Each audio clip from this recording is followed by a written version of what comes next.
Welcome to World Conflict Channel. Ukraine-Russia war continues. Today we will share with you the latest important news about the course of the war. But first, let's start with the new causeless fires in Russia, which have been on the agenda in all media since morning hours. Video shared on social media shows the aftermath of a blast on a gas pipeline in Russia, in the latest unexplained fire in the country since it invaded Ukraine. Ехать из поселка. Там проводились огневые работы.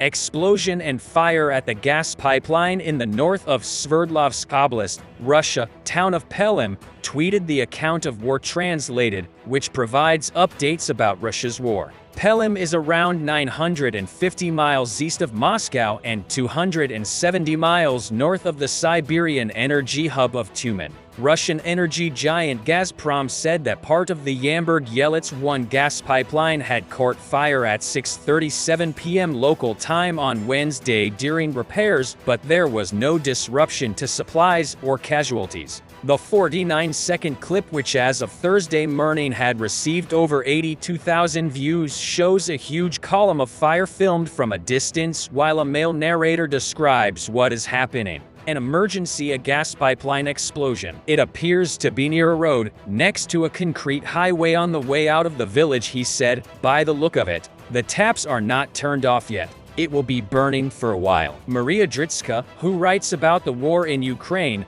tweeted video of the fire, writing, "Nothing is happening in Russia. Just some explosion followed by a fire occurred on a gas pipeline in the urban district of Pelym, Sverdlovsk region." Special Kherson Cat, which tweets about the war, also shared video of the blast. "It burns well," tweeted the account of Ukraine front lines. Russian sources claim that the fire was directly caused by Ukrainian saboteurs. Some Russian sources even report that the attack was planned several days in advance. Although there is no evidence of sabotage, a number of unexplained blasts have taken place in Russia since the start of its full-scale invasion of Ukraine. These include incidents at ammunition depots and military sites within Russian territory, often close to its border with Ukraine. At the same time, fierce fighting continues in Bakhmut. Although the Russians have made some minor advances around the city, there is no significant change in the area thanks to the stubborn resistance of the Ukrainian army.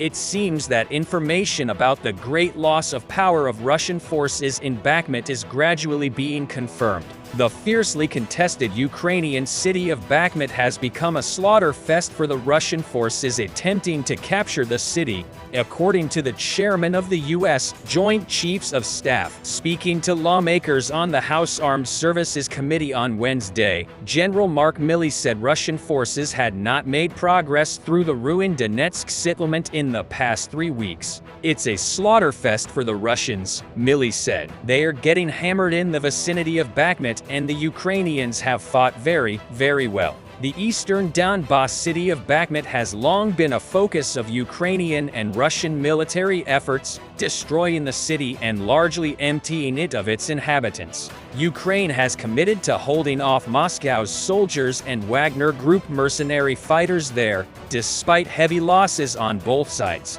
On Wednesday, the Russian Defense Ministry said that up to 310 Ukrainian fighters had been killed in the Donetsk region, but it didn't specify reported losses around Bakhmut. Russian forces are conducting combat operations right now in Bakhmut primarily, Milley said. "It's probably about 6,000 or so actual mercenaries and maybe another 20 or 30,000 recruits that they get, many of whom come from prisons. We will share more detailed information about the situation in the region in our next video." Thanks for watching. You can support us by subscribing to our channel.